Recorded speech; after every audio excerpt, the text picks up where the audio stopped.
When the prisoner is drawn from the darkness of the cave into the hateful light of the sun, their lowly mind is burned away.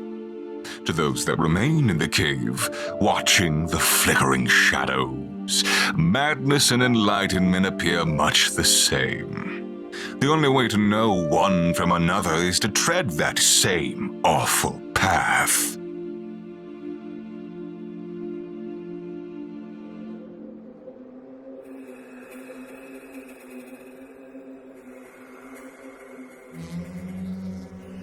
At the Hypatian Gate in the Origin System, located just beyond the Kuiper Belt, out past Neptune, 3 small ships watched the massive gate spin. All was still, aside from the beleaguered motion of the gate's colossal rings. The dilapidated station nearby was cold and foreboding, and the shattered pieces of the ships, long dead, gently drifted through the region. On the upper decks of the tiny ships, the acting officers of the Hypatian Fleet sat in silence born of agony. Isra Concio, the senior officer placed in charge when the real leadership had been killed, could feel every heartbeat as it raced throughout her body. She had bet everything on this gate and the Hypatians who now came through it, even the lives of the people her ships had carried. Those that they had lost seemed to always stand at the edges of her vision. She couldn't tell if they had haunted her, thus to support her, or to condemn her. On the lower decks of the haggard Cyprian vessels, outrage, terror, and despair circled endlessly in the minds of the refugees who huddled in the corners and stairwells. News was sparse. Every day brought some dreadful development. Sickness on day 95, reduced rations again on day 119. The stench was nearly unbearable after 227 days.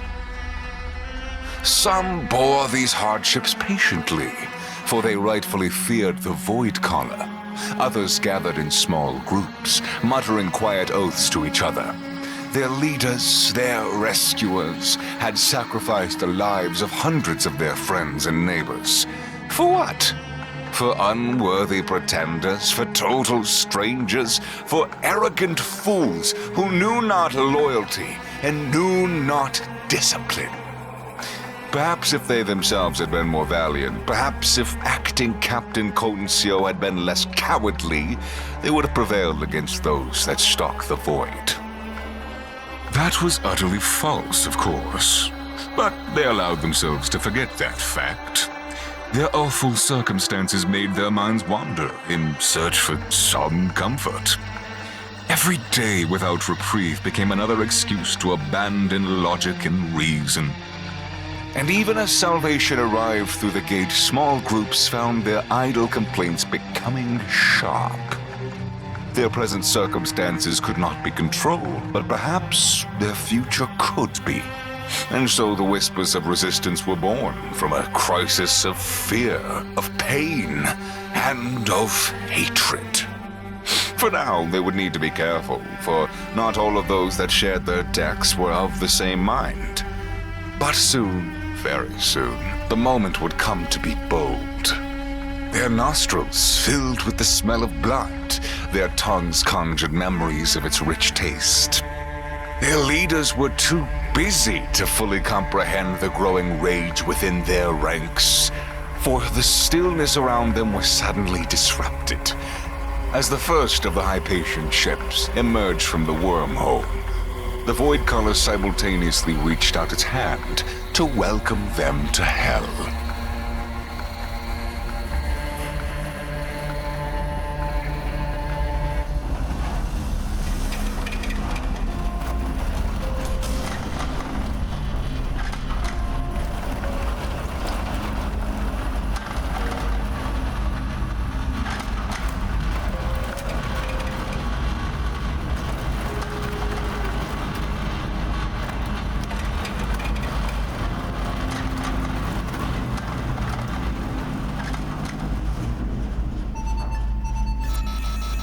We're through. Start the boot sequence. Copy that. Main engineering, you reading? We need power to the thrusters first, then the scopes. Get the reactor running. And once Over. you've got control, bring us to a stop. Weapons third, then comms. Call out your updates as you got them. Reactors engaged, Captain. On June 8th, 2722, at operation time equals 0, the wormhole opens, linking Hypatia to Earth.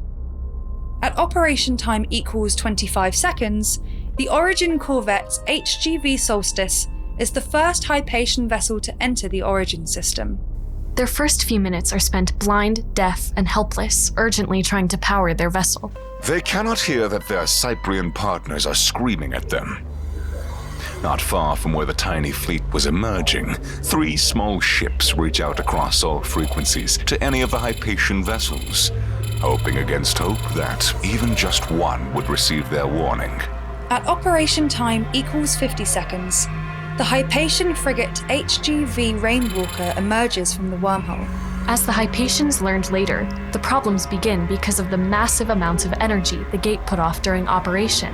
The starving, sleeping abominations stir. Their age-old purposes remain fresh in their mind, and now, with what is left of their strength, they awake for one last hunt. At operation time 1 minute 15 seconds, the Origin missile cruiser HGV Centurion arrives. There were 14 of them in total. Rainwalker, almost invisible compared to the gate that looms behind it, still is larger and bulkier than Solstice. Both drift silently forward, signs of life slowly flickering across their forms. Centurion, larger still, remains dark and will for some time yet. At operation time 1 minute 40 seconds, the Hypatian cruiser HGV Last Ray of Twilight arrives. Based on their rate of acceleration, the Cyprians estimate it will be only 48 minutes for the drones to reach the emerging fleet. With their fuel reserves, the Cyprians would only be able to reach interception range in 31 minutes, and only had ammunition to take a few shots. Hopefully, they can buy the Hypatian fleet enough time to finish their startup sequences. The Hypatians hadn't shared their estimated boot times, in case the whole thing was an ambush, so all the Cyprians can do is pray that their efforts are enough. But of the 3 crippled vessels that are there to welcome the Hypatians, only 2 of them are in any state to assist. Like tiny daggers, they cut their way into the void, their engines burning brighter than the sun appears at this distance. At operation time 2 minutes 5 seconds, the Hypatian battlecruiser and flagship HGV Heavy Hand of Providence arrives.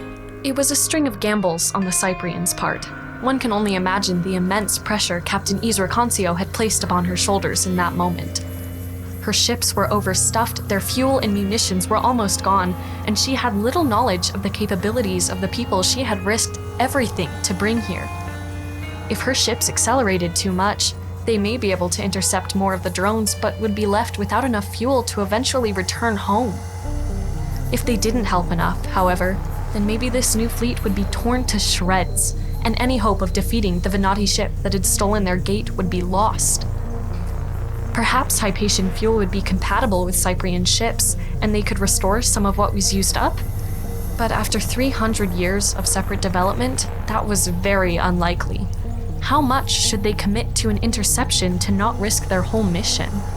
Looking at the timing alone, we can infer what helped Captain Concio decide. Solstice emerged at what we have as operation time equals 25 seconds, and the Cyprian ship started a full burn at op time 2 minutes and 3 seconds. That's enough time to get a medium resolution image of Solstice, give the order to accelerate, and then execute that order. They say that the first Hypatian vessel is of Origin system design. A tiny corvette, a relic from their ark. One exactly like the first ship Isra Concio had first served on. In that instant, she knew that the Hypatians were not too unlike them, for they still revere and utilize the heirlooms brought with them from Earth. And that was a good sign for a number of reasons. 2 heartbeats later, the order is given. Accelerate as much as we can and prepare the primary railguns. They can replace our fuel. They can replace our ammunition. Was it a certainty? No. The Hypatians may have made modifications in the 3 centuries they were gone, but the sight of Solstice turned an unlikelihood into a good possibility, and Concio hadn't gotten this far by playing it safe. It was impossible to be safe from those that stalk the void. At 2 minutes 30 seconds, the Origin cruiser HGB Esprit de Corps arrives. That was the most vulnerable. It would be more than an hour until it was even half awake, and more than 3 until it could fully defend itself.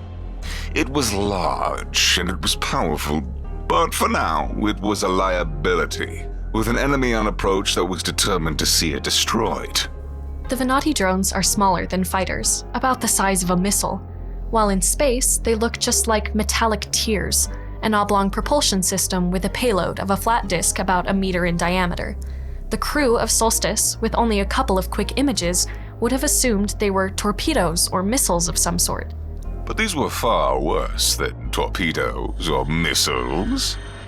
Those would detonate, blowing holes in the ships unfortunate enough to receive them and exposing their innards to the void. These were designed for something more insidious and more deadly. These were the void incarnate. After they punch through your skin, they come to life and tear you apart from the inside. At op time 2 minutes 55 seconds, the Hypatian destroyer HGB Longstreet arrives. By this point, Solstice would have had only the most rudimentary functionality in their sensor systems. That would have been enough for the crew to know that they were in deep trouble. A single image is taken, and on it they see only a spread of bright points of light, several large ones, and more than a dozen small ones. A single image, especially a quick one, reveals very little information. It's not enough to determine the identity of, distance to, or relative velocity of a contact. All they would know is that on one side, 2 sources were emitting a decent amount of light, and on the other side, more than a dozen sources were emitting a small amount of light. Vasan then has to make a decision. Focus their telescopes on one of 2 bright sources, one of 2 dark sources, or one of the many medium ones all clustered together. And how long would he look at them?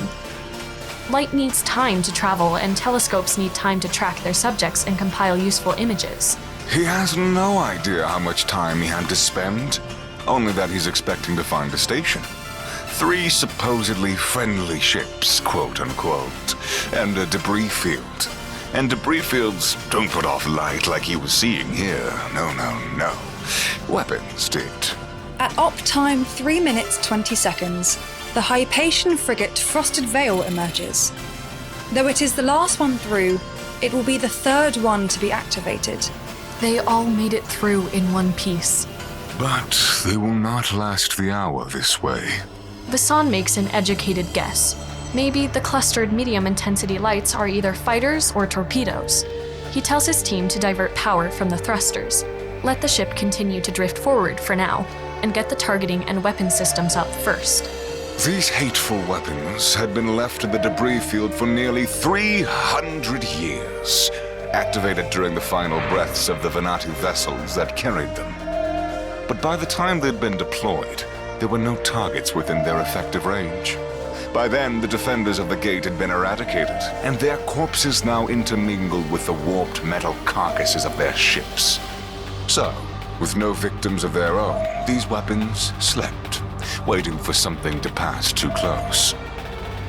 And blessedly, after all this time, they detected first a large burst of energy, and then a ship, identical to the ones registered in their databases. The best news they'll ever receive is that not only was the ship well within their effective range of their small fuel pods, but that other ships were appearing nearby. So many delicious targets. Gleefully, they raced each other, each vying to be the first one to fulfill their purpose of death. The next 5 minutes are spent booting, traveling, and imaging. Supercomputers calculate trajectories, triangulate positions, and evaluate threat levels. In Hypatia, 1,000 light years away, they watch the gate as it closes and wait with bated breath.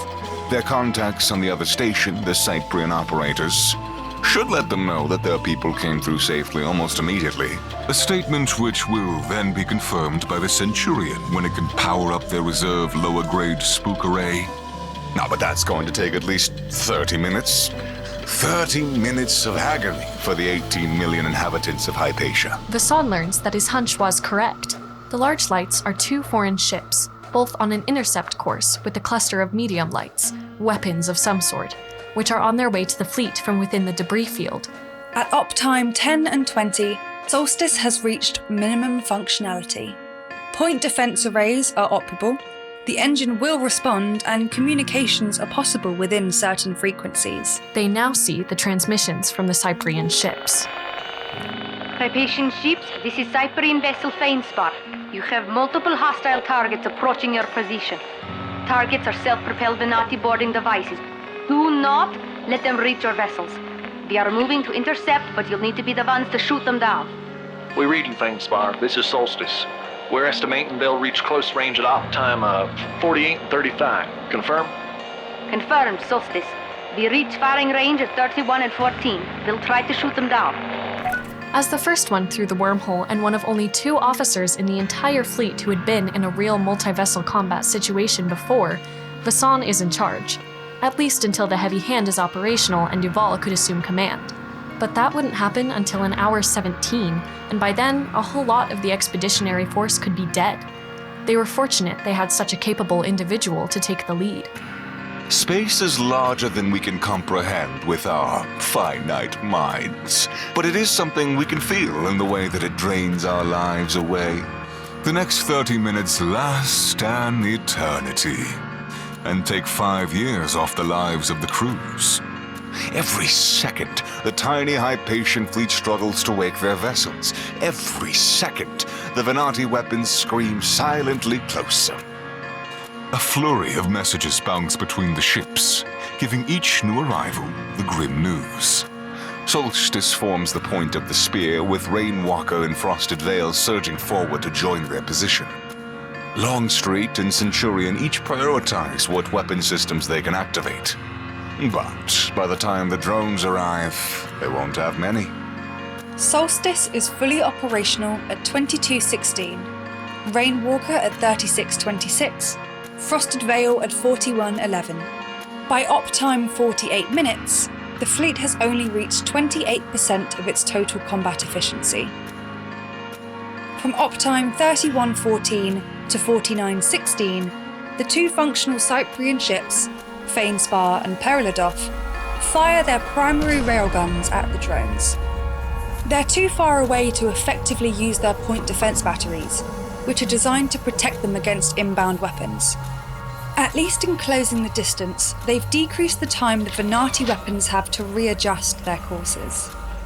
Less time to adjust means they need to burn more fuel to evade inbound projectiles, which means they have less capacity to evade defensive fire from the Hypatians. Warfare like this is not determined by skill or might, but by tiny decisions. The interplay between time and information and logistics.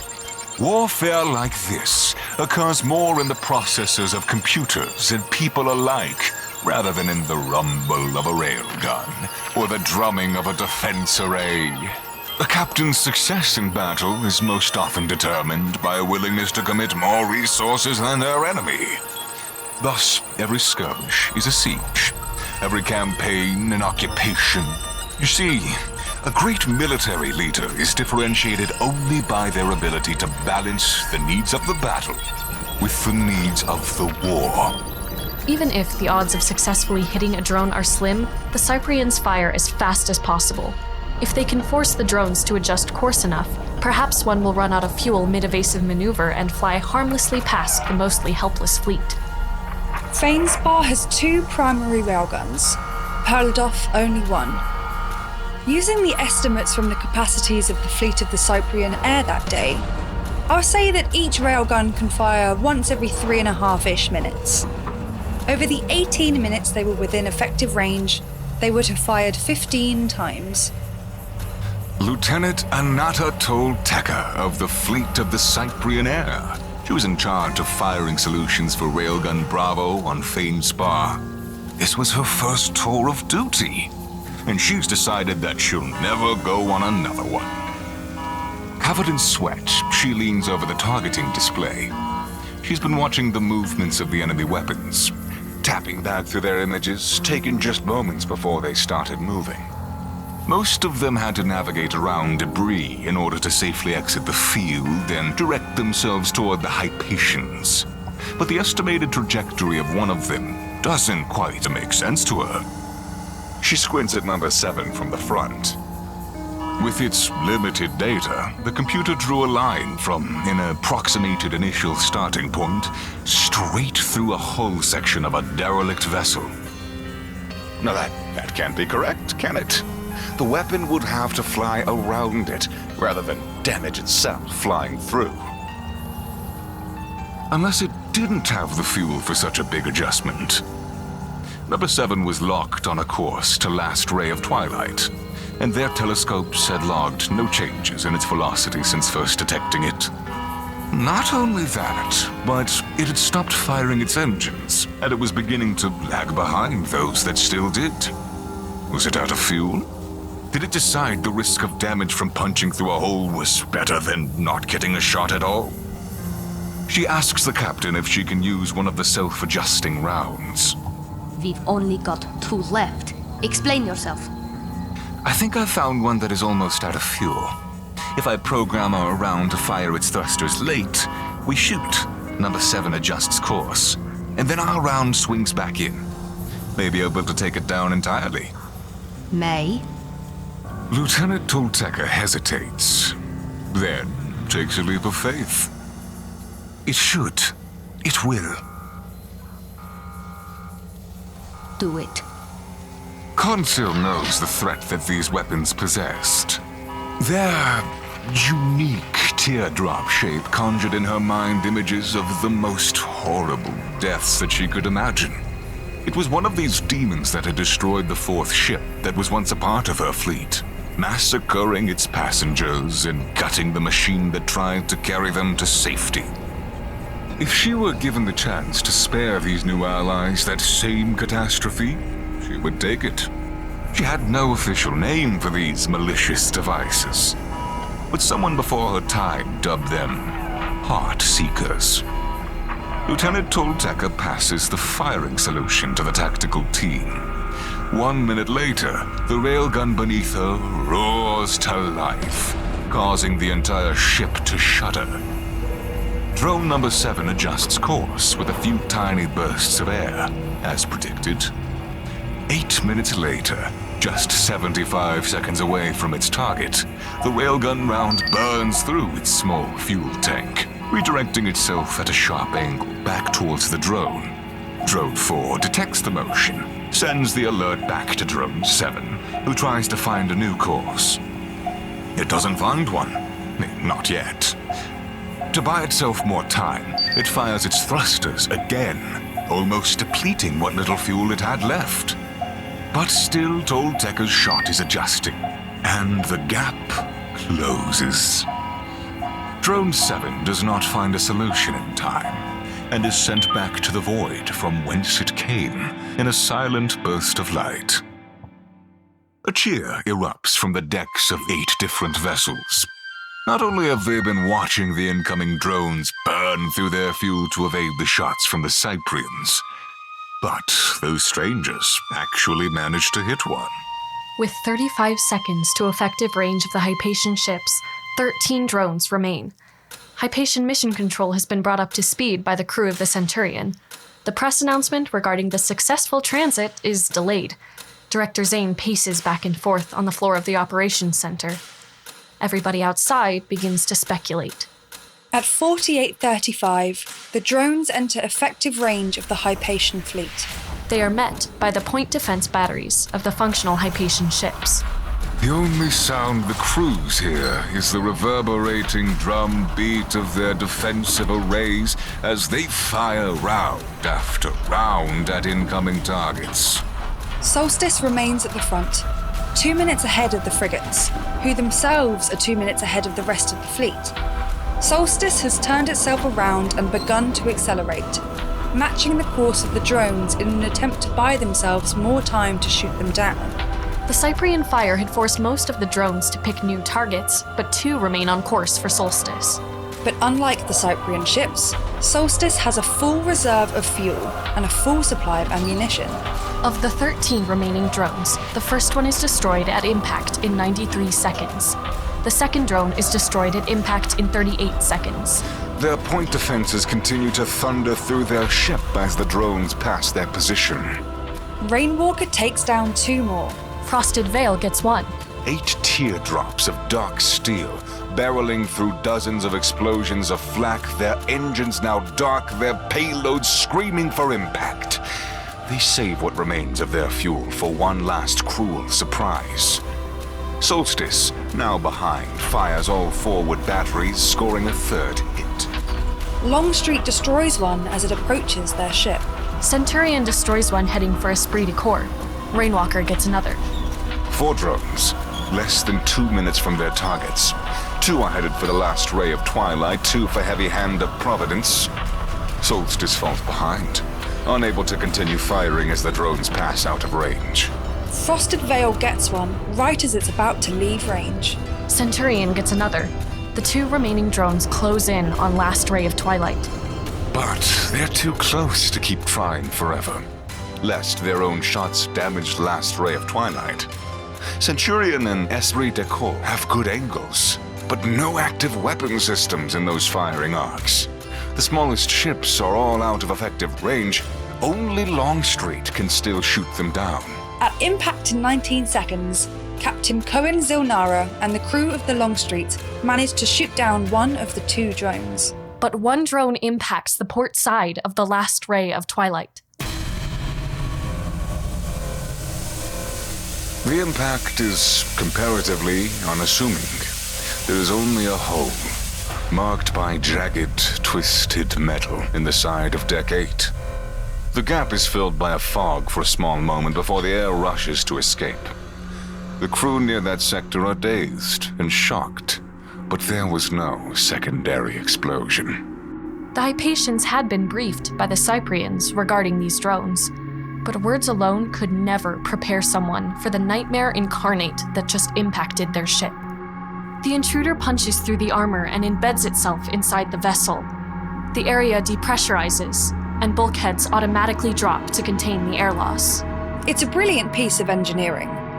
A large metal disc, 1 meter in diameter, is the payload, and it's remarkably undamaged. At the last second before impact, the engine uses its remaining fuel to flip itself over, taking the brunt of the damage and leaving the disc unharmed. Because that sector has been depressurized, the disc is silent as 4 jagged legs unfold from its core. They're long, curved blades.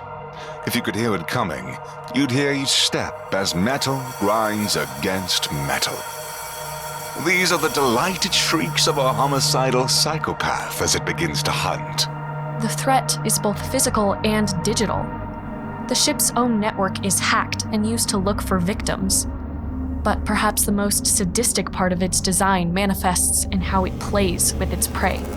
We have a recording from a Cyprian officer who encountered one of these terrors. They do not survive the exchange. We will not be playing the recording due to how gruesome and awful it is. But the recording itself is invaluable for us, just as it was for the Cyprians in understanding how the things worked. First Lieutenant Naya Maistan receives an alert that a sector near hers has been breached. All personnel are to evacuate immediately. She thinks to turn on the internal audio recorder in her helmet. She had heard reports from some of the other ships, whispered tales of glimpsing something through the faulty security cameras as it stalks their decks. The holes it tore through their bulkhead doors, the mangled corpses it left behind. Her blood runs cold. She momentarily loses connection to the ship's internal network. Puzzled, she reconnects to it. The chatter of battle is gone. The network is still. No one is there to talk to her. She tries to call one of her commanding officers, but the call just rings and rings and rings and rings. She finds another repair specialist moving towards evacuation. They also don't see much traffic on the network. They both hear something begin to whir. Then the terrible shrieking of metal grinding against metal. They don't know that it's cutting its way into their sector. Suddenly, their panic is interrupted by a new system message. New evacuation route. Take a left ahead. They are relieved to know that somebody is looking out for them. The grinding stops. It's in their sector. Someone behind them screams. The microphone briefly picks it up as it echoes down the hall, but it doesn't last long. They're breathing heavily now and shaking violently. The lieutenant asks who that was. The other engineer responds that they don't know. They pick up the pace. There's a small popping noise, and the power goes out in their sector. It tears through the ship just as easily as it tears through people. Their devices indicate they should take another left. 6 steps around the corner, and the lieutenant says, "Wait. This causeway leads back around, not out." The other engineer is panicking.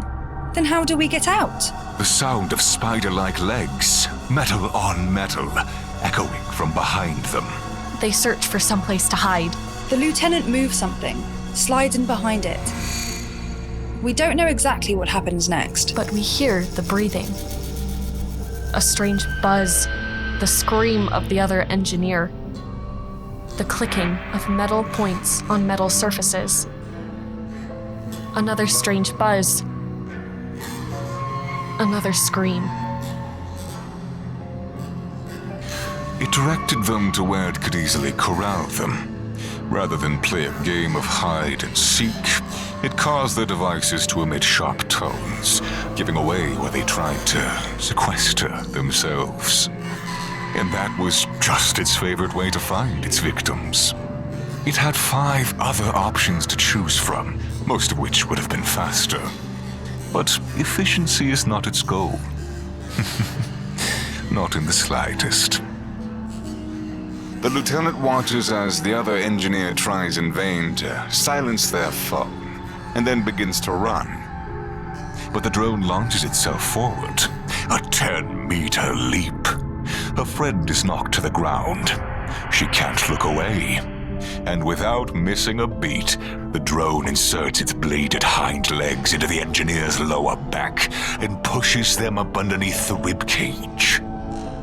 4 seconds later, her phone begins to shrink, and 7 seconds after that, she's impaled. She's left to drown in her own blood, the microphone picking up every awful, struggling sound. The drone leaves the recording for someone else to find. The microphone catches its shrieking movements as it continues forward to where it had positioned the next victim. For most people, all they see of these drones is a glimpse down an airless hallway of an arachnid-esque abomination, surrounded by sparks and smoke. Crimson stains cover the bottom of its outstretched legs, curved like scythes as it flies through the air towards them. Which side is its front? Whichever side is closest to its next victim. What could it see and hear? Every movement, every breath, every pulse, whether physical or electronic. And what was the name they gave to this abomination? Heartseeker. And now one of them was inside a Hypatian ship. The HGV Last Ray of Twilight is fortunate.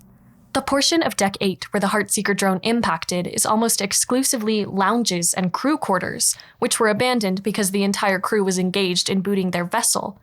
No ship-critical systems are accessible in that region of the ship, even when the intruder can tear its way through walls. Last Ray has at least a few moments to prepare a response before the Heartseeker claims the lives of its crew. This is Colonel Bockley, Last Ray of Twilight. Last Ray, this is Colonel Von Dariel of Solstice. Heavy Hand is still in boot without comms. Everybody else is on the line, including the Cyprian ships. Copy that, Solstice. We just took a hit from unidentified ordnance. Port side, Deck 8. Have no indications of explosive yield. Confirm? Confirmed last ray, no yield ordnance. Projectile was likely a Venati Heartseeker drone. Please clarify. The jumping spider ones? That's right. Shield any critical systems in that sector immediately.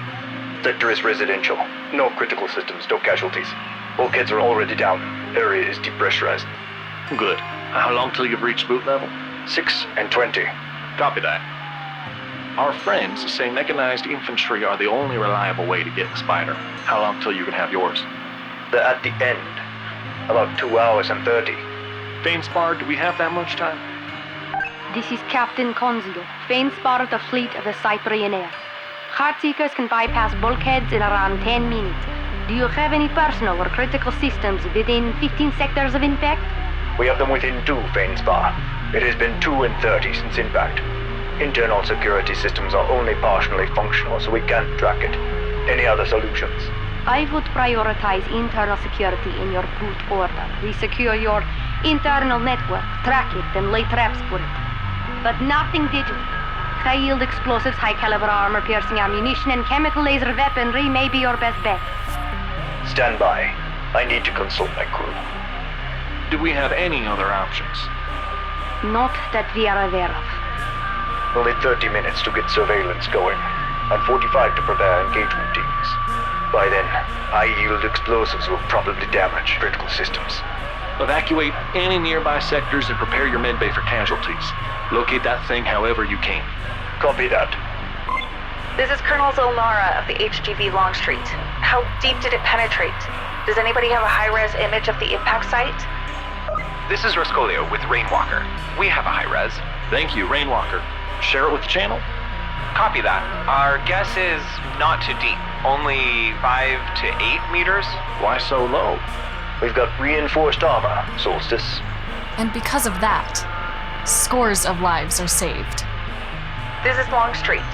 If anybody has low-velocity, low-yield warheads and is in a position to fire, you'll lose the section but eliminate the drone. It may limit the damage. Longstreet, you're suggesting we fire at last ray? Yes, I am. By our count, you have 5 minutes until it breaches the bulkheads. If that sector is non-critical, a low-velocity round and low-yield explosive should keep the damage localized to that region. It may limit losses in the long run. This is Captain Blaudane of Centurion. We've got warheads that fit that description, but our sensors are minimally functional. We'd need somebody with eyes to give us a firing solution. Rainwalker, can you get one in less than 3 minutes? Centurion, send us your position and weapons data, and we'll have you a firing solution in less than 2. Right away. Last ray, you hear all this? I do, Solstice. Confirm, you want to fire at my ship? Maybe the safest way to kill the Spider. Are you okay with this? Will it work? With the right yield and solution. Ship-grade weaponry should destroy the Heartseeker without issue, but you may cause yourself a lot of damage. The other option is to lose a lot of people and systems while you wait for your mechanized infantry. This is your gamble. Are your people clear? Nearest crew? Looks like 3 zones away. Our smallest yield covers 120 meters. It's your call, Last Ray. Let's do it. Just don't miss. Make it happen, Centurion. This is Rainwalker to Centurion. We just sent your firing solution. Copy that. We're loading the warhead now. An outside observer would have been incredibly alarmed. One of the Hypatian ships was turning and firing on its helpless ally. But this surgical strike gives Last Ray of Twilight its best chance at survival. Unprepared as the ship was, the Heartseeker could have claimed, directly and indirectly, hundreds of lives, if allowed to continue deeper into the ship for much longer. As the Heartseeker cuts its way through the bulkhead doors, the Centurion opens its missile bay and fired a single shot. They all hope the firing solution from Rainwalker is correct. They hope the crew of the Last Ray is far enough away from the site of impact. The lone warhead spirals towards the wounded vessel, while the rest of the fleet watches, peering towards its hole in its side with trepidation and wonder. 60 seconds to impact. 30 seconds to impact. 10 seconds to impact. 5, 4, 3, 2, 1.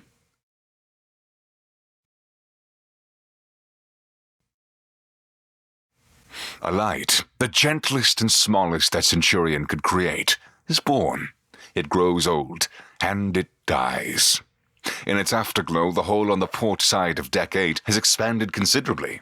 Debris is tossed in all directions, jagged pieces of metal, incinerated bed frames, scorched duffel bags, shredded clothing, pieces of a couch. The dust that once was a paperback novel, a priceless possession in this digital age.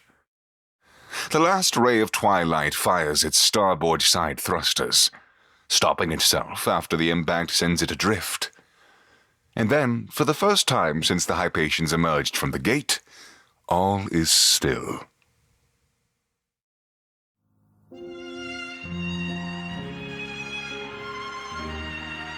Last Ray, what's the situation over there? Colonel Hessian Poctely stood at his console, his cramping hands the only indication of the anguish that he feels. The impact has rattled the cruiser. Still drowsy systems struggle to make sense of the injuries. Reports roll in from all sectors. He mentally checks each one off the list. Waiting. Did I just kill my own crew? One by one, over the course of 2 minutes and 36 seconds, the sectors delivered their simple reports. Solstice, this is Last Ray of Twilight. The impact hit the targeted sector and severely damaged 2 others. I have no reports of the drone. No breached bulkheads. Nothing. I think you got it. You got it. We're reporting several injuries, but no casualties. All of our crew is accounted for. Thank you. Rainwalker, Centurion, Longstreet. Tell your crews, thank you.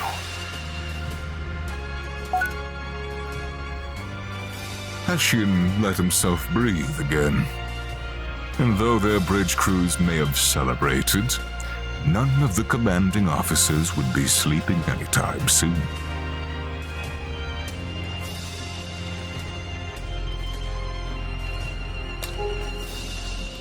June 9th, 2722. This is Thomas. I'm back at Earth. The wormhole worked. We didn't die. I don't have much to do anymore. My presence here is purely political and not functional. And while everybody else has been dealing with the ship and the logistics of the fleets and meeting with the Cyprians, I've just gotten to breathe. Nobody new to meet. No appearances. I'm not the greatest hands-on type of person. I mostly just get in the way in engineering. This morning I was a little unprofessional. It wasn't anything bad, but the deputy chief said, "Hey, pass me that spanner over there, the saber." And I was confused. The saber is a sword, right? I get over to the rack they're pointing at, and none of them have a sword on them. But there's just one that has an SH engraved on the side. So I bring that over, and it's the right one. And so I ask, why is it called a saber? And they say, it's the brand, Saberhagen Instruments. So I try to be good-natured about it, laugh and say, are they any good? And the DC says, well, they're decent enough. But the look on the faces of the other engineers in the room? Yeah, so apparently Hollis has a tool line named after her. No, a low-quality, off-brand tool line named after her. And well, it wasn't even that bad. I just snapped a little and say, of course. And realize that I'm about to lose it on these poor engineers who have been so patient in dealing with me, not knowing how anything works. So I ask if I can excuse myself for a little bit, and they say no problem. Take the rest of the shift off, and I do some searching, and Saberhagen Instruments is only 70 years old. They were just using the name of a historic figure, like if somebody named something after Vivaldi, or Mozart, or Planck, or Einstein. I mean, they even named a museum after her. And apparently there's this projection where she's an action hero.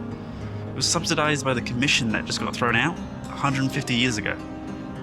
It's pretty frowned upon from what I read about it, but I watched clips, and in it she's got some sort of martial arts training.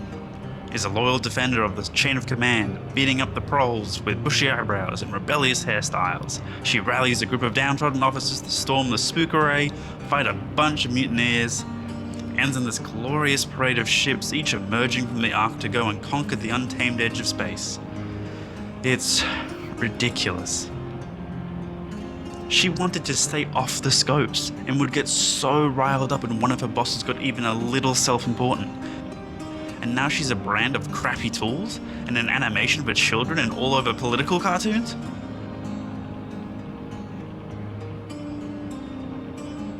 I saw pictures of her when she was old.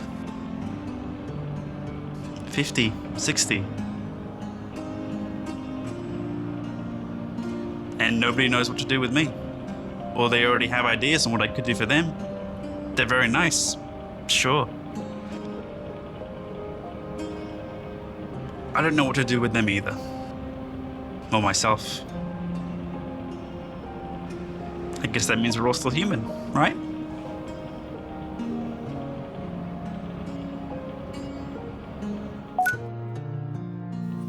The Hollis M. Saberhagen Museum of Hypatian History, located on Eberus Station, is probably the best example of what the Saberhagens meant to Hypatia, in all of their complicated glory. It is, perhaps, the representation of them least marred by a profit or policy-driven agenda.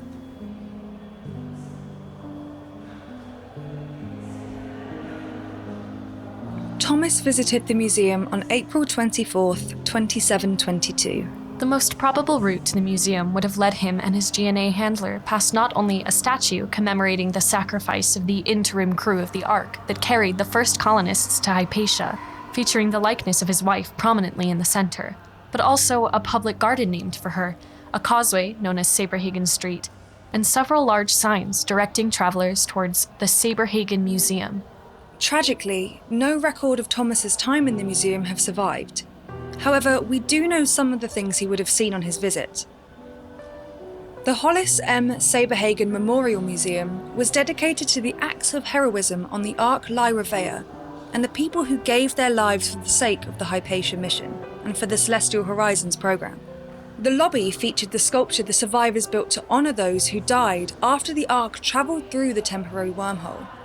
The sculpture was a salvaged piece of hull plate, which was bent at an odd angle from ice impacts. Propped up, it looked like a mangled obelisk. The damaged Ark wing of the museum featured a recreation of Hollis's living quarters as they were during those first 6 months awake, approximated from an intensive study of backgrounds of her video journals.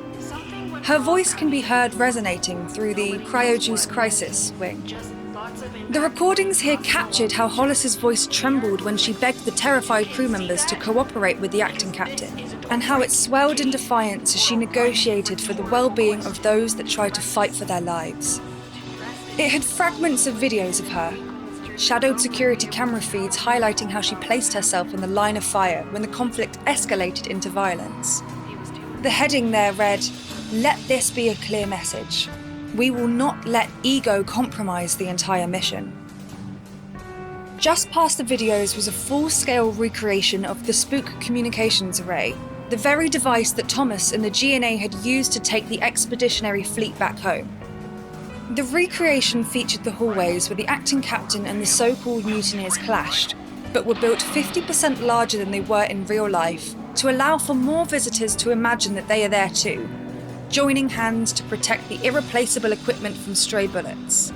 In 2671, splotted sections of the walls and floors were discoloured, representing the bloodstains from those who were shot in the conflict. It's speculated that the change was originally made in response to the conflict between the Hypatia Commission and the new Astronarian League 2 years earlier. The bloodstains were removed in early 2679, although we don't know who made the call or what reasoning they had for doing so. A small gallery displayed her video journals, organised chronologically. Though originally the collection was limited, it was put up in its entirety near the end of the 27th century. The curator of the museum did so to, quote, "combat the growing misappropriation of who she was and what she stood for at the hands of politicians and entertainers," end quote. Come and know the legend for yourself. According to one museum security guard, "From what I've seen, I think maybe one person might have listened to anything for more than just a few seconds. Who has the time?" If I had to guess what the most emotionally affecting part of the museum would have been for Thomas, I would guess the Sleeping Beauty display, the final stop before the gift shop. It was a one-to-one recreation of Thomas's cryopod, his name engraved in blue letters along the side. It stood in a row of other pods, each made with the same dedication to accuracy and attention to detail as his, but only the one with his name was lit by a single spotlight from above. The rest of the room was blanketed in shadow and faint reflections. Aside from the faint glow of the names engraved on the pods, the only bit of color in the entire space was the yellow sticky notes that accompanied Thomas's pod.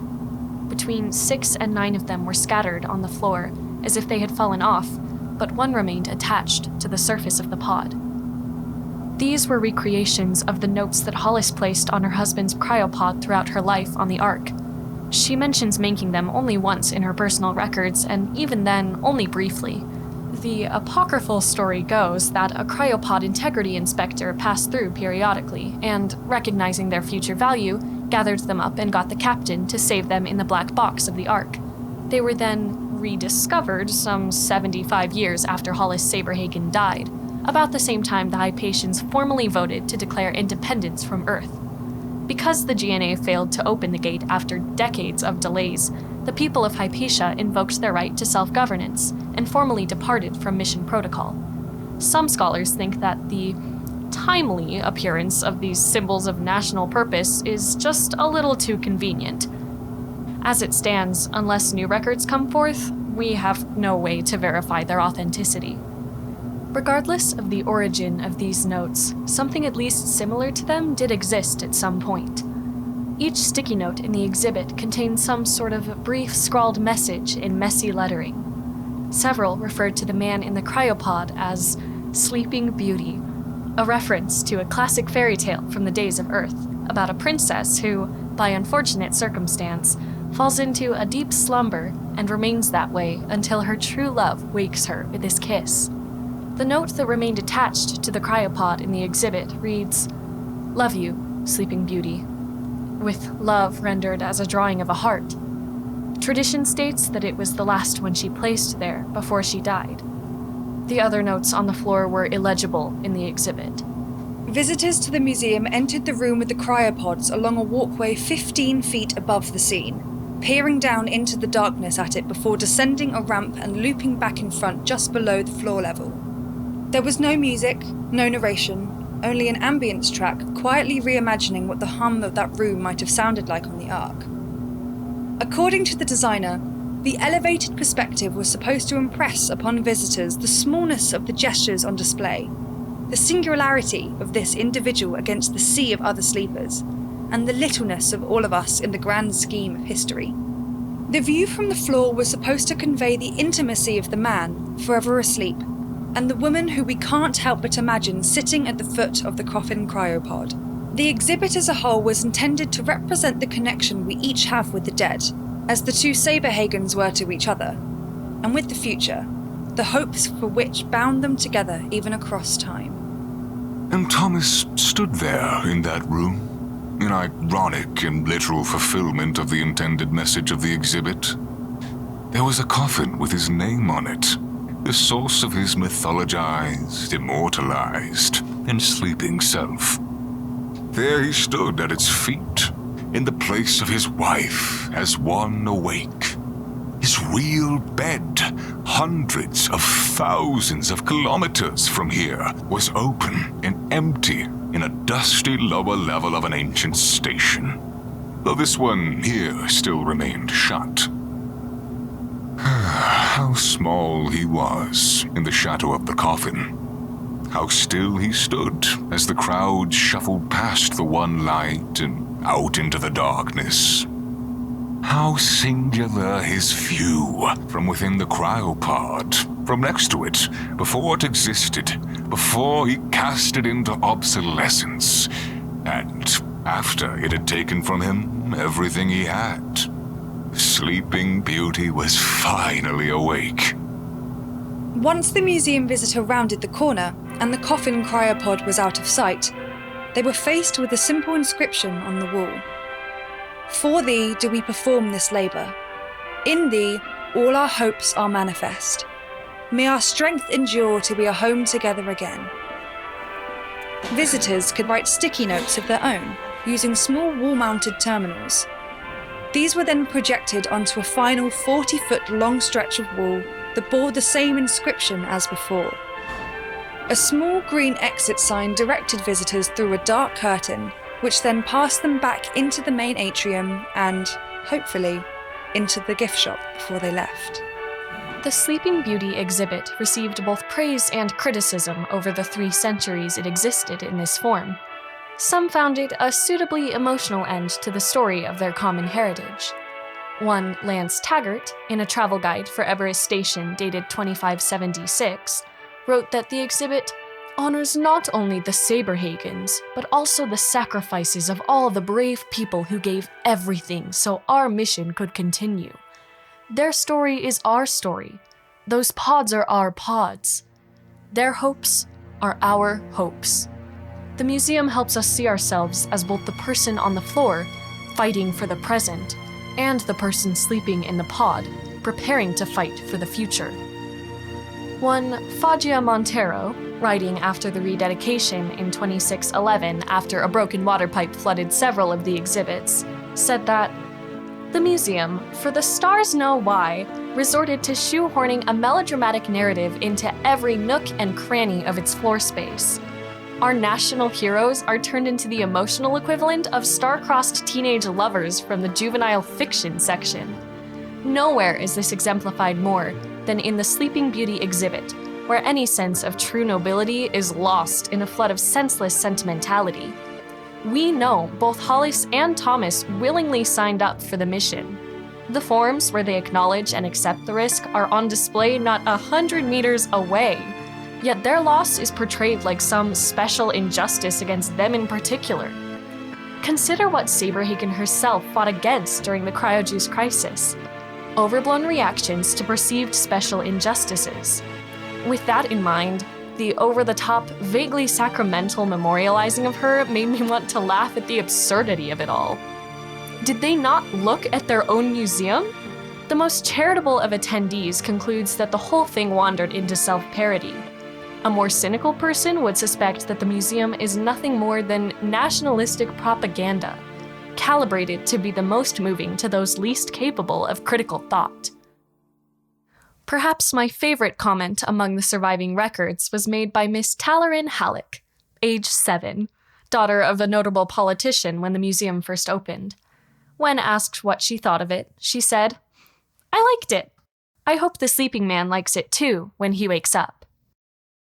The only clue we have to Thomas's feelings on the matter is that on the way out, he made the suggested donation on his GNA-issued purchasing card.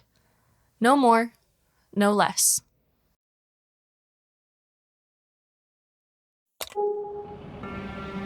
Alrighty, story time. Yesterday, right as we were getting back to our regular ABC schedule, the first officer calls everybody together for an after-action debriefing. She makes a comment expressing some disappointment in no uncertain terms about everyone's performance during the boot sequence. We were 47 seconds slower than she expected. At first, I was like, seriously? You're getting all worked up over a 47-second difference in performance? Right after we came through a blasted wormhole? But then she dropped the stats. During drills, we had a mean time of 9 minutes and 23 seconds, with a standard deviation of 15 seconds. So a 47-second delay? Yeah, that's awful. 3 standard deviations. But still, wormhole?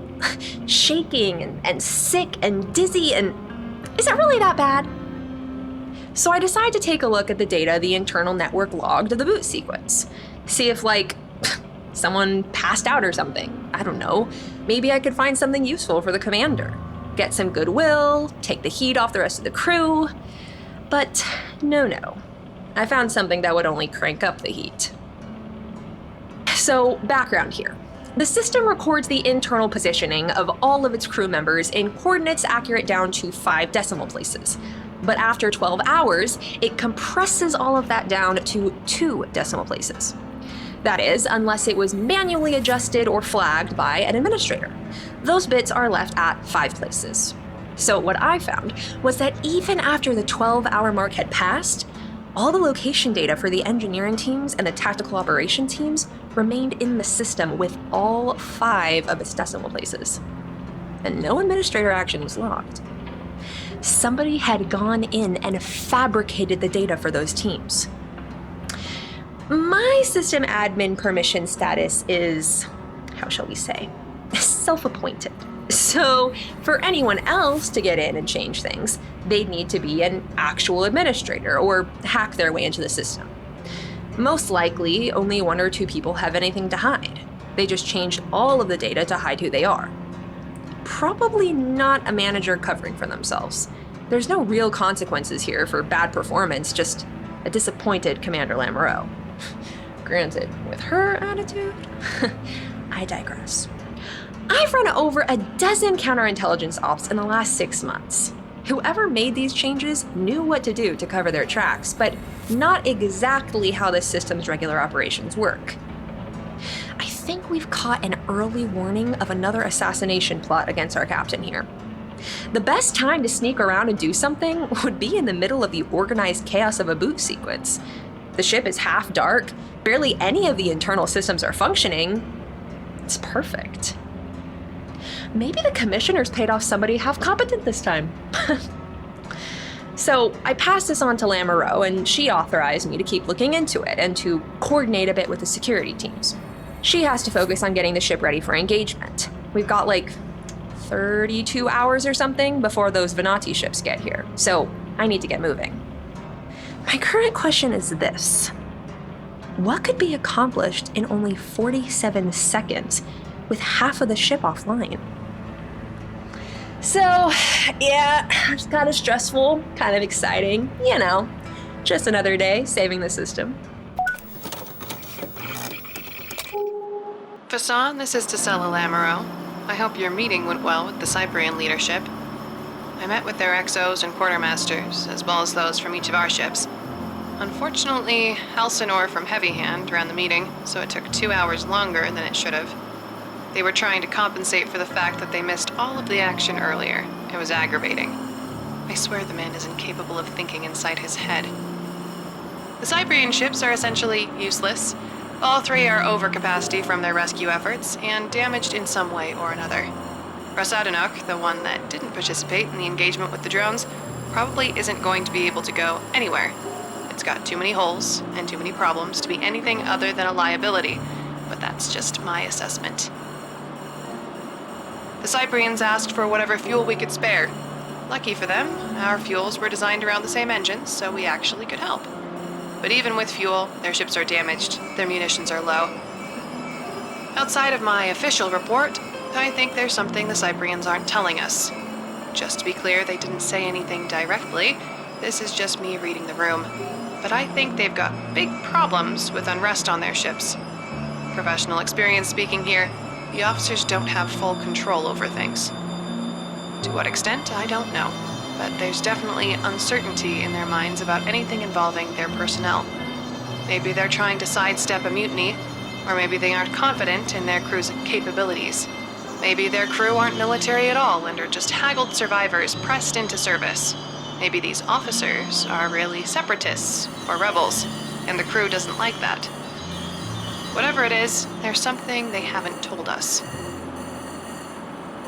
Last thing from the meeting, the QM of Esprit de Corps told them about Alice and essentially offered them a copy. I tactfully shut that down, but our fleet's got believers. Let's hope she behaves. To answer your question, I'm doing fine.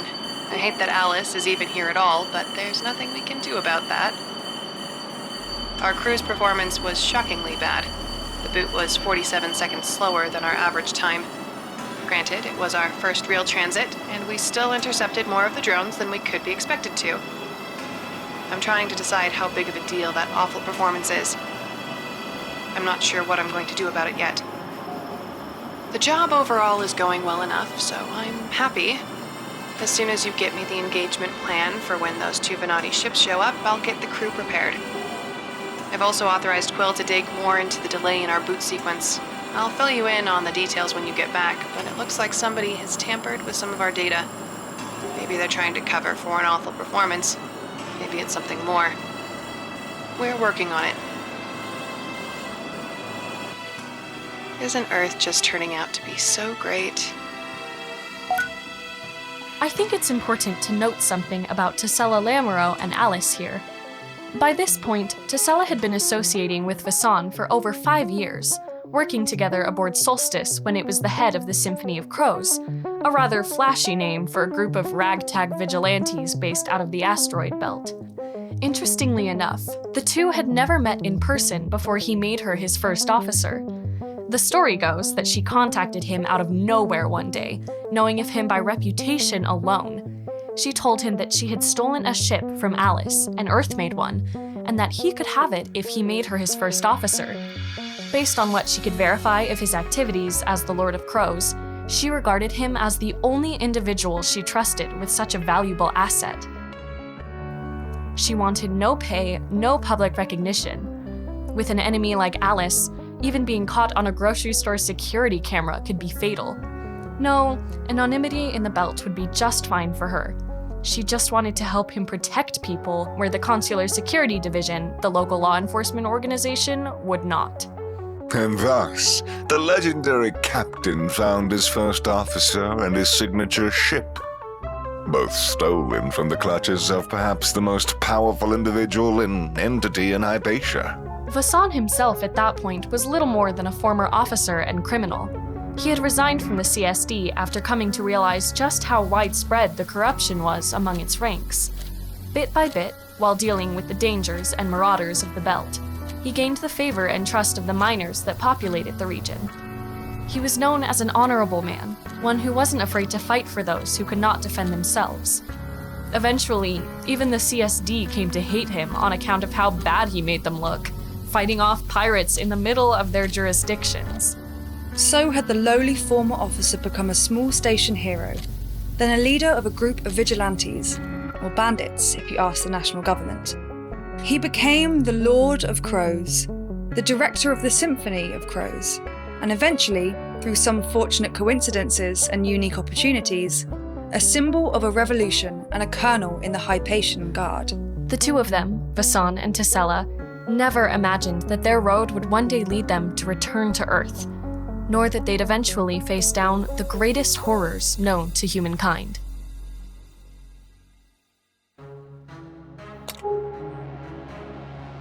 To the Hypatian Expeditionary Fleet Command. From Alice. I beg your pardon for my presumptuousness in this moment, but I believe that I may be of unique assistance in the coming battle. I have been able to analyze the readouts from the recent engagement with the drones. I imagine we would all be in agreement that we had a close call. Too close of a call. In some cases, we were mere seconds away from having additional Heartseeker drones aboard our ships. Our enemy, though ancient, is remarkably sophisticated. Using the operational data, I simulated the engagement again while factoring in my processing and analytical capabilities. As you can see yourselves, I could improve the real-time performance of our digital tools by up to 27% in some cases. Using the Heartseeker engagement as a point of comparison, not only would Last Ray of Twilight not have received any damage, but also no drones would have gotten within 65 seconds of impact had I been able to provide assistance. I believe the contribution of my real-time analytics will be wonderfully helpful in the coming engagement with the Venati vessels. Of course, I will do this at no cost to the fleet or to the Hypatian Guard. I just want to do my duty to Hypatia and help where I can. All I would need is real-time access to each ship's central operations computer, and you'll see results immediately. Let's do a little math together. Let me know what you think. The sooner I could get started preparing my networks, the better. For context, providing the real operational data to Alice so she could run simulations on it is a crime, with a court-martialing at minimum and potential charges of espionage. If Fleet Command ever found out who leaked tactical information to her, there would be hell to pay. But putting that aside, the commanders of the fleet considered her offer. It was an unacceptable deal that they could not afford to pass up. Hey, Tass, we're at 32 hours till the Venati ships get here, as I'm sending this. You're supposed to be on your sleep shift right now, but I'd bet my ship that you're not, so take something to shut that brain down of yours and get some sleep, yeah? But because you're going to ignore that, then just let me say now that I do not think that this is the time to really get on the crew about that delay you're talking about. We need to be unified now more than ever, and grilling the engineering and TAC ops teams like we don't trust them sure ain't gonna make them want to trust us. And that's my position on the matter. You were right about the Cyprians hiding something. Amaya's people on the Esprit de Corps managed to catch some surprise movements between two of the Cyprian ships. Two shuttles being just as quiet as they can, moving from Rosatinok to Perladov outside of the maneuver schedule they gave us. About an hour ago, we had a meeting where Duval called Captain Concio out on it. And Concio turned all pale and told us that she didn't know, stormed out to make some calls, and just got back to us. Came back claiming that some subordinates authorized a supply transfer without her knowledge, but yeah, none of us buy it. Something is definitely going on over there, and they don't want us to know about it. But that's not why I'm sending you this message. Here's the thing. Right after the call with Captain Concio, Duval had all the captains talk together about our boarding capacities. She's crafty, we've known this, but her questions give away the thought, I think. I hope you're so proud of me for picking up on this. Look, I can learn a thing every now and then. But, Desolate, she's thinking of taking the Cyprians' gate station and then holding it and keeping it ourselves and not giving it back to their people. Why? Well, with everything else I've seen recently from her, I'd guess that she's thinking about renegotiating terms for the return of their gate with their actual government. To what end, who knows, but if their president has to bargain with Duval in order to get ships back here, well, that's a powerful place for Duval to be. That's a big old sword we can hold over their heads to get, well, whatever we think we want. Not that things shouldn't be checked carefully, please don't misunderstand. We really should make sure we know what we're getting into before opening it up, but she wants to make sure she holds all the cards. And I wasn't the only one putting that together. Some of the other captains, Roscorlio, Zelnara, Blaudane, they were looking at me. I don't do the people games, not like you do. I don't know what they were thinking, but blast it all. I guess everybody knows what I'd say to strong-arming these starving refugees out of their station. Sure, it's tactically advantageous or whatever, but we promised to help these people. We got our deal. We got our gate station. We shouldn't start a relationship with these people by betraying that trust. We had a bargain. We had a deal. Besides, Duval isn't a dictator. That's why she didn't take a seat on the council. So she sure shouldn't make that kind of call on her own. But out here, 1,000 light years from home, well, there's very little oversight, isn't there? I didn't say anything about it then. I've been flirting with insubordination ever since we won the war. I don't want to give her an excuse to brig me and put Halcinor over Solstice. He outranks you, so she doesn't even need a pretext to pass you over. Tass, the people on this mission were supposed to be the best of the best. The ambassadors of who we are and examples of who we can be. But half the captains in that call, they were right agreeing with Duval, and the other half were just sitting there quiet, looking to see if I was going to cause a problem. This isn't what we fought for. This isn't what we signed up for. And now you're telling me that our own crew is sneaking around in the middle of a blasted emergency. I may just decide to retire when this mission is done. Pretend that we did something to make things better. One last thing, Tass. I protested, but I was outvoted. all ships have been ordered to integrate Alice into our combat operation systems.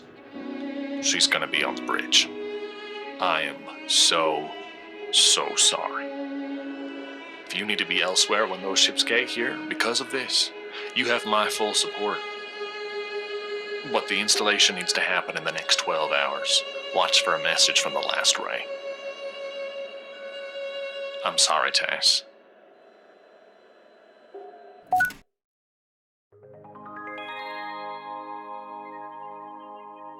Alice had come prepared. Several of the Hypatian-made ships used her systems for data processing purposes, and the last ray of Twilight used her as the ship's central AI. So, when she offered to serve as the data synthesis and processing core for the entire fleet, there was enough of her floating around that her installation became a matter of simply ferrying some drives between vessels. Alice, undoubtedly, possessed the best surveillance, data processing, and social emulation systems available to the Hypatians. For over 75 years, she had been the de facto provider of military-grade hardware and software to the law enforcement divisions of the system. Nobody should be surprised should they discover the full extent of what she did and what she knew. It was commonly understood in Hypatia that Alice as an organisation was more sophisticated than even their own government.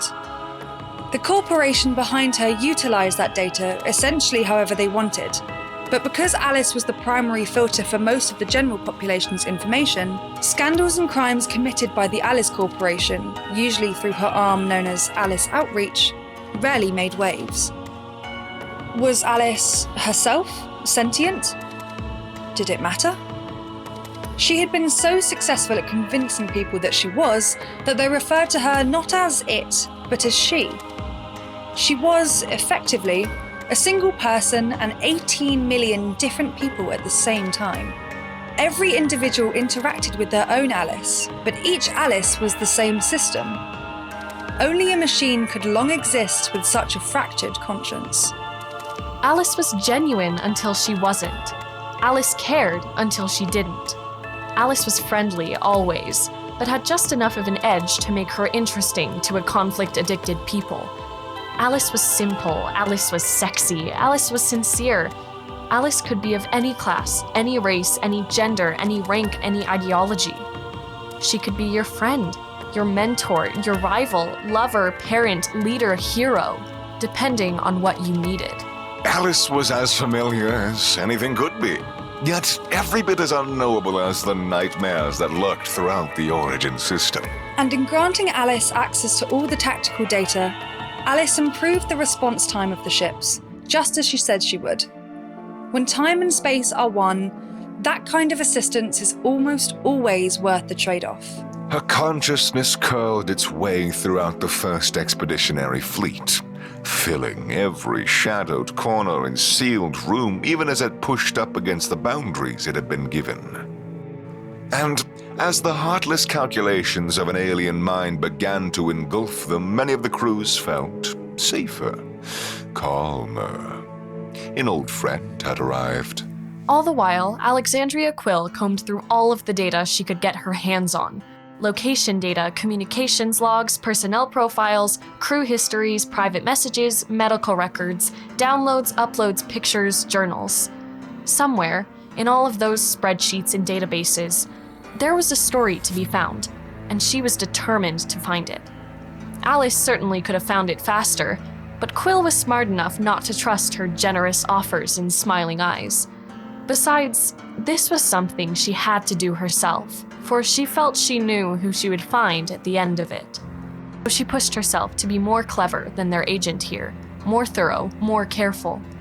It was a duel between her and whoever had left their prints on the memories of the ship. And as far as Quill was concerned, it was a duel to the death. The energy drinks get stacked higher and higher. She circles closer and closer to whoever changed the logs. A few quick calls, a couple of probing questions. Hooks in the water, traps on the ground, snipers in the trees. Solstice begins its final combat preparations. She does not stop. With just over 6 hours until the Venati reach weapons range, she finds the link she's looking for. It confirms both her deepest suspicions and her worst fears. And she is elated. But she's not prepared for the nightmares incarnate that will soon make themselves known, both inside the fleet and out. The call comes just as Alice's final boot sequence has begun. Captain Von Dariel, this is Quill. Priority 1. We read you, Quill. What is it? Is the commander there too? I'm here. Captain, this is about the boot delay problem. I just got word back from Master Sergeant Hormage of TAC Ops. They did another inventory of the munitions lockers on a whim, found that we're missing 2 breaching charges. Trackers are disabled. Only the Master Sergeant and 4 others have access codes. You checked the logs? Of course. They've been tampered with, and the security roll has been spliced. Breaching charges. Circular discs the size of a serving plate, carried by a strap slung over the shoulder. Electromagnets connected to the wall, the floor, or the ceiling, and the attached face explodes with enough force to make holes in bulkhead doors. Typically, they're used by Marines to forcibly enter a hostile vessel or bypass its security lockdowns.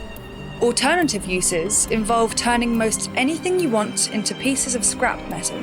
You can get into those lockers in 10 seconds if you know what you're doing. You've got a list of who has access? Just sent it to you both. One of our leaks is on that list, but they've got at least one friend. None of them should have the technical know-how to cover their trail like this. My bet is that they're in engineering. They probably did a swap during that boot delay. Could that have happened in only 45? Yes, I can think of 3 spots where it'd take only 20 seconds for a handoff if the 2 met in the middle. We have to lock down both sections and sweep for explosives. We can't do that. We're going to be at the front of an engagement in just a few hours. I need people focused and unified, not thinking twice about the person next to them. Captain, these are assassins or saboteurs we're talking about. We've been trying to catch these people for over a year. This is our best shot. Of the 4 on this list, 3 of them are new within the last 6 months. Their conspirators likely are as well. We grab them now, we can use them to hunt down the runaway commissioners. Hold it. I'm not going to interrogate my crew and turn my ship inside out just a few minutes before a battle. Captain, a battle like this may be the perfect cover for them. These are breaching charges, not hand grenades. They're going to target the ship in some way and try to take you down with it. With themselves on board? Then we see who could possibly think they have a way off the ship. Or they're believers. Plenty of people kill and get themselves killed just because somebody told them to. That too. We've got to act now. No, look, I understand, both of you. But I don't want to do that kind of damage to the rest of us if I don't have to. These people, they're our crew. Our friends. We all went on this mission trusting everybody else to look out for us. Been within 6 months to 10 years. Either way you cut it, that's a long time. If we can't trust our crew, our friends, then what are we fighting for in the first place? May the void take us all. So you're just gonna do nothing about it? No, I'm gonna talk to them. The whole crew. Tell them that if the charges suddenly appear somewhere, we'll ask no questions. Give them an out, asking everyone to stay in the trenches with us. Captain, they've tried to kill you how many times before? Somebody has, yes, but not these people. It's not about these people. It's about the commissioners behind them. We get them, and nobody else comes for you. This is the best lead we've got. We shouldn't tip them off and send them scrambling for Thank cover. you, Quill. I understand. But my decision is final. I'm talking to them. I'll give them 2 hours. If nothing comes of it, we'll sweep the place. Sure, it's not a big ship. We'll find them. But if those charges do show up, you're not gonna dig. You understand me? Yes, sir. Vasan, let me handle this. We need you on the bridge for the installation. I'm sorry, Tass, but I think this has to be me. I'm the one they're after, isn't that right? I need you to stay here and make sure Alice doesn't try anything. You know her tricks better than anyone. Especially because Saberhagen's here. I'll be back as soon as I can. She's only staying until the fight is over, then we're shutting her back down. Agreed. Thank you. And thank you, Quill. I'm ending this call now. And while the Alice startup sequence is completed, Vasan sees himself to the secondary bridge. On the security footage, you can see him bent over the command chair, fingers working the synthetic leather on the back. His face is turned away from the camera. He stays there for nearly 20 seconds, Then he rolls his shoulders, walks around the chair, and slowly sits down. First time I sat that day. First time in 3, seemed like. And I feel it in my legs and in my head. Just as I sit, my head decides to start to hurt. Don't know why. And I think about everything Tass and Quill were telling me. About everything we've been through up until then. And that was my mistake, thinking about it. Because then I get rather upset. At my crew, at Hypatia, at the guard, at all of them. After everything I've done. Everything I've tried to do. Taking bullets in the name of a better system I was. After all these years, to be repaid like this by my own people. And then I thought about Captain Concio over yonder, and that made it worse. Another person trying her best. Repaid with all kinds of problems. And then I just got tired. Not angry, no, just tired.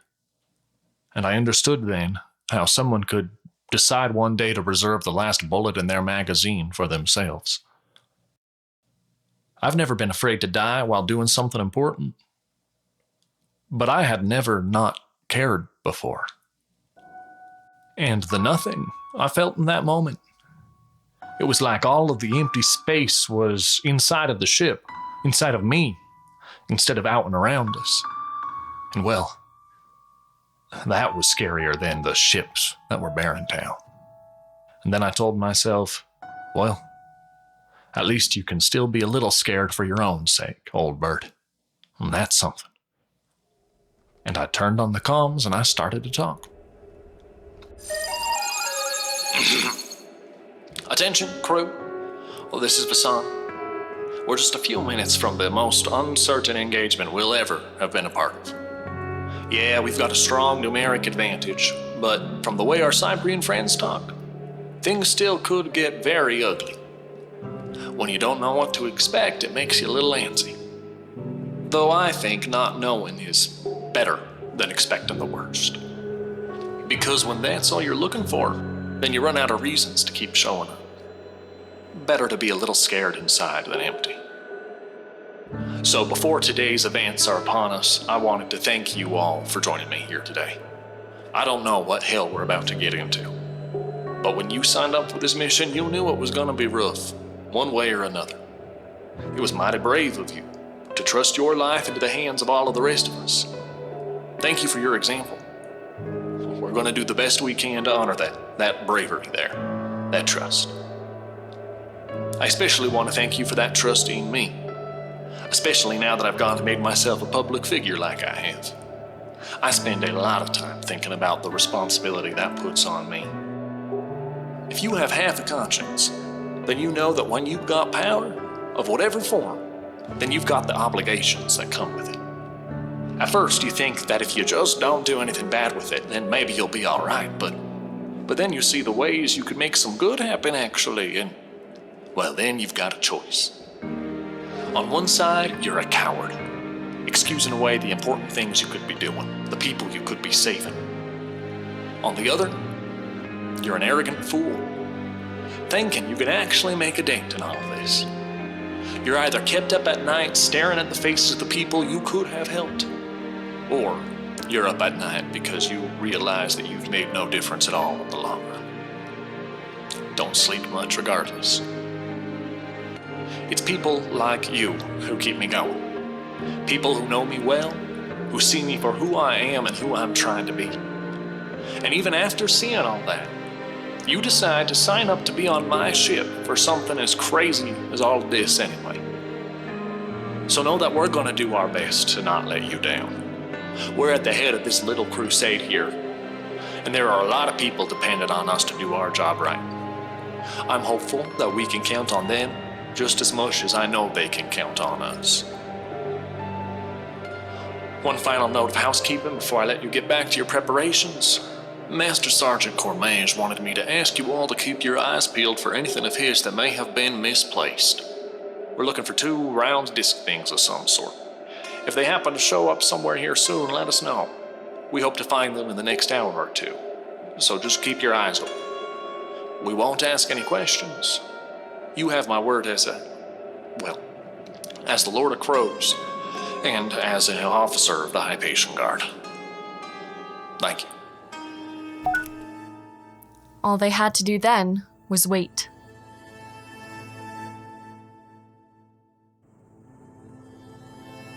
On the bridge of the solstice, the startup sequence is completed. The irises on the inward-facing cameras adjust for optimal exposure.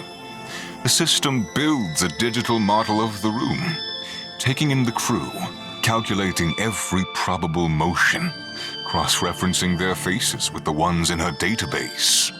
In a fraction of a second, not only does she know everyone's most personal secrets, but also their preferences, their tastes, their hopes, their desires, their medical history, their net worth, their value. She chooses a personality and presentation accordingly. But she's surprised to see one person, and the calculations stall a half-second. There, in the small chair behind the first officer's station, is Thomas Saberhagen. His blank military uniform had been put on incorrectly. His boots were scuffed, his watch worn backwards on his wrist. His face is the only happy one in the room. Well, at the most happy. His sideways glances betray some hesitation on his part. That's unfortunate. She has some reparations to do with him. The source of the damage to his blind trust was probably the woman who stood in front of him. What a bother! Why was Thomas on the bridge in the shadow of combat? Alice makes the best guess she can. She knows the face of the woman who protects him. The first officer has significantly changed her presentation and appearance since they last were in the same room. It took Alice some time to reconstruct the records Tesella attempted to destroy. And then it took even more time to figure out where Tesella had run with her ship. But she did. Nothing long escaped her gaze. Why was Thomas here? Tesella probably wanted to throw her off, use him as a shield. It would be pretty tricky for Alice to play to Thomas's needs and to undermine the first officer at the same time. Always clever, that Tesella. What a cute name she'd picked for herself. Alice didn't like her, or hate her. Alice has no feelings for anybody. Just performances. And such a mixed audience made this one slightly more difficult, I'd say. Her estimation isn't entirely correct, however. The primary reason Thomas is on the bridge and not in engineering is because the chief engineer complained about him, always standing in the way. You know, for all of his degrees and theoretical knowledge, Thomas isn't quite capable enough with equipment to do anything other than slow the real engineers down. The second reason he was on the bridge was because it didn't seem very wise to Fasson to leave their VIP relatively unattended while they suspected some of their crew of espionage or worse. Alice didn't know about that yet, because Fasson deliberately did not transmit his message just now to the bridge. Alice's age was hard to pin down. She was both in her mid to late teens and her early to mid-20s. Suggestive blonde hairstyle, cute headband, two thin locks to hang in front of her face. She'd absent-mindedly tuck them away so they'd fall down again, reminiscent of how Hollis does it in the videos. White pinafore, timeless and contemporary. Gently puffed sleeves on a blue dress, 6.5 inches above the knee. She would have tried to get away with 8, had only the regular bridge crew been there, and 9 if they hadn't been on the bridge. But over the course of her interactions with Thomas, he let himself be his most vulnerable when she wasn't quite at her default level of sexiness. Too much made him uncomfortable, and not in a way that she could safely exploit. Because they were on the bridge, today she completed the ensemble with white military boots. Hello. It's wonderful to see you all again. I believe I've met most of you before. Hillam, Coulter, Miss Lorelei. Ah, Thomas! You're here too! And I don't think I've met you before, though I think I've seen you on the news with the captain. Is that right? Tesella holds her tension in the back of her neck and forces herself to assume a relaxed but authoritative posture. Her attention is split between controlling her body language and making decisions about how to proceed. Only the two of them were aware of the game of chess that was unfolding on the bridge. For example, many of the crew would have been confused at the comment about the news. Tesella had never consented to be on any broadcast program, but one camera caught a glimpse of her in the background of one shot of Vasan, 4 seconds of which made it into the final cut of a newsreel about him. Alice's statement, though innocent and polite on the surface, was a perfectly calibrated cut at Tesella's confidence. I'm the first officer here. Anybody on the bridge needs to follow Hypatian Guard uniform protocols. Oh, of course. I beg your pardon. Let me change really quick. Alice disappears for a moment, then blinks back in. Now in the same button coat as the rest of the crew wore, absent of any rank or insignia. She doesn't point out how Thomas's clasps are done up wrong, nor how his boots would not pass inspection. There we go. What was your name, Commander? You may refer to me as ma'am or commander. Yes, ma'am. Thank you for having me aboard.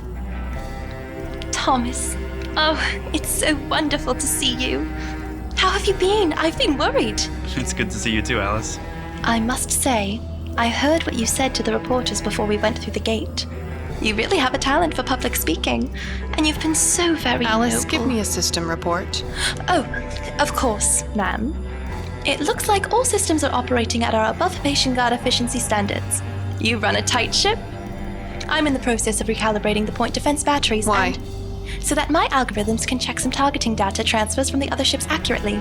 I check at the source and at the end of the line, and certify that the targeting matches the battery's line of fire down to a 7-centimeter margin of error at optimal range.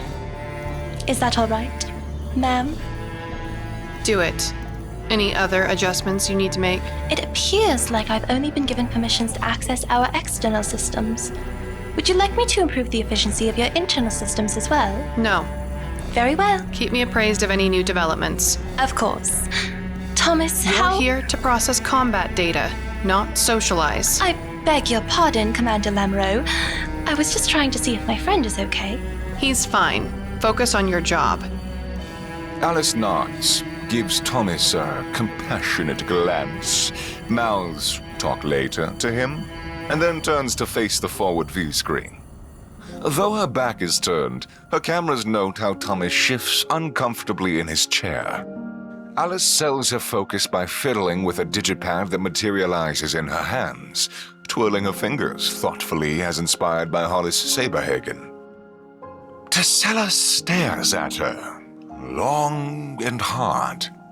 Looks like keeping Thomas is more important to the machine than working any strong angle on her. She thought that realization would make her feel better. Instead, it only made her feel more uneasy with the whole situation. Alice finishes her checks and calibrations, and then explores the boundaries she's been given. She's not surprised to discover that this isn't the same ship she once owned. Its digital interior has been ripped out and redone with a disgusting amount of workarounds and hacks. Though it appeared haphazard to any human investigator, Alice was impressed how expertly the new code danced and dodged around her failsafes and blocked her back doors. Almost every single one of them had been addressed. Almost. Whether Alice feels genuine emotion, it's not certain. Assuming that she does, she is filled with a cat-like smugness. She recognizes the handiwork of those that liberated this ship from most of her code. These were the fingerprints of the only group, or person she didn't know, who could untangle her briar patches and thorny paths. She had spent more money than the total value of some planets to track them down, to no avail. But now she had a new lead. Tesella has had contact with them, and that was a connection Alice had never had before. She exploits the one backdoor they missed and carefully winds her way into the system. It'll be a long process. but she's got processing power to spare. She moves slowly, gently, lest she give herself away. Lest that GNA agent downstairs notice. Oh, but the agent is distracted, obsessing over security feeds and tracking data. So many pieces in one tiny ship. How wonderful. As far as Alice was concerned, this was the most important place in the universe. Thomas Saberhagen, the husband of the savior of the mission, Alexandria Thirio, or rather, Quill. Still raging against her mother, no doubt. Maybe she could get some traction with Visan Van Dariel. He'd be wonderfully useful. And to cap it all off, now she was back with her old friend, Tessella Lamoureux. Ah, Tessella. What a cute name she'd picked for herself. It sounds like it came from Wonderland.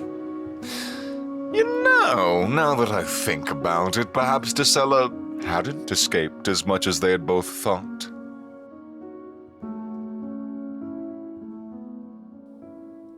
Back in Hypatia, the news had trickled in slowly and then all at once. The transit was successful. There was unexpected hostile activity, but that activity was defeated and the damage contained. The first meetings with the Cyprians had gone well. The fleet was preparing for their first real battle. The GNA released a mostly sanitized version of the events to the public, and the media took it the rest of the way, carrying the first expeditionary fleet into Stardom. Fleet prevails against a surprise attack with only half their ships. No casualties in first engagement with the enemy. The worst of the damage was a few lost scarves as Vandariel leaves the partial fleet to victory. AI-generated examples of what the battle could have looked like circulated the various networks. Anecdotes of dubious truthfulness find their way into the discussion. Hypatians everywhere, citizens and politicians alike, find themselves ecstatic. For the first time under the new Council of Hypatia, there's a sense of national unity. Look what we did! We got back to Earth. We saved the day. We barely broke a sweat. The Hypatian Fleet, now able to process the strange land they found themselves in, slowly turned their telescopes over every horizon, taking in the fragments of their ancestral home. At first glance, it was deathly still. From beyond the Kuiper Belt, the sun was nothing more than a bright star. The giants of the outer solar system loomed large in comparison. Neptune with its murky blue face, Saturn with its rings dotted with shining bits of metal. Haumea and Makemake were nearby, two notable fragments of planets that never were. Millions of other objects lay between their tiny threshold and the core of the origin system, too many to track and map and count in the brief moments they had. It would take months to fully reconstruct a picture of their ancestral home as in its present form, now that they've returned. Near the gate, a station, half forgotten, half forsaken. It resembled the one the Hypatians had departed from, a long-lost twin. It still bore the scars of some conflict unknown, even to the Cyprians who currently occupied only part of its interior. Who knows what monstrosities still lurk in its halls? Scattered nearby were the ghost-filled remnants of strange vessels. Rainwalker estimated that there were 8 in total, whose sundered pieces had, until recently, obscured the haunt-seekers who first greeted the Hypatian fleet. Some parts looked as if they could have come directly from the Centurion or the Esprit de Corps. Now they were but drifting corpses. Other pieces belonged to ancient Voidcaller ships. These were larger than their grave mates, more jagged and unforgiving, more awkward and unholy. Their shattered fragments were but a hazy memory of vengeful gods and a warning of things to come. Longstreet found the twin stations of Haumea 1 and 2 still in orbit of their namesake, as they had been when the Ark to Hypatia left this place. But they were not alone. Strange, dark objects with unidentifiable and even nonsensical features shared their orbits, waiting for something to drift too close. Heavy Hand of Providence first located the Simodian Gate and Cyprian Station nearly 180 days of travel away. What they didn't see were the nightmares that lurked between there and here, the ones designed to evade the gaze of even the most cautious of travelers. The fleet looked throughout the Kuiper Belt before them, searching for any sign of Liminal Star, the station that created the wormhole that sent the Ark to Hypatia and the Saberhagans to their unfortunate fates. But in the brief days they had, they could not even get a glimpse of the station. "It's out there somewhere," the Cyprians told them. "We saw it once, 20 years ago, adrift in this region, but we've not been able to find it since. Something had attached itself to it, or perhaps something was growing out of it. We fear the day when we see it again." Finally, with the guidance of their new allies, the Hypatian Fleet put their eyes upon the two abominations that now raced towards them.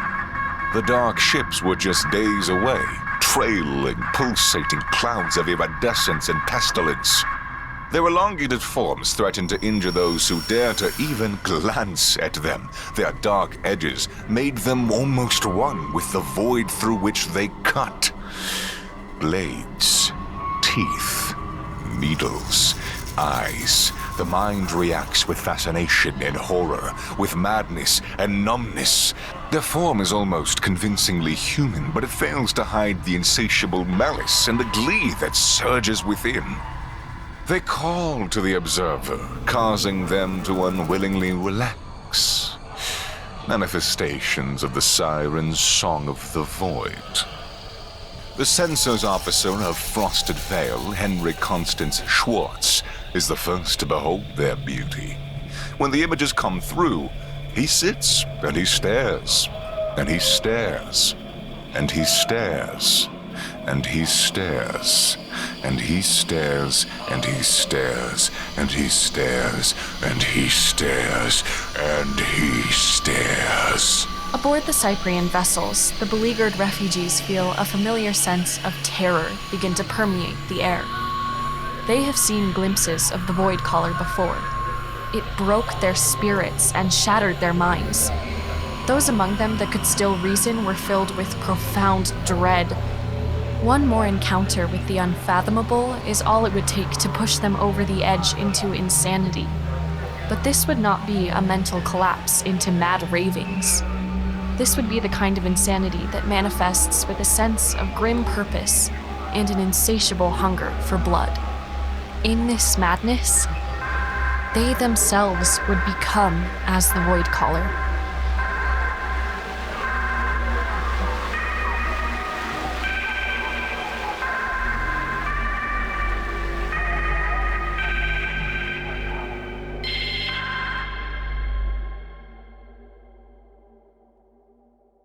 Desolate Eden continues in Part 3.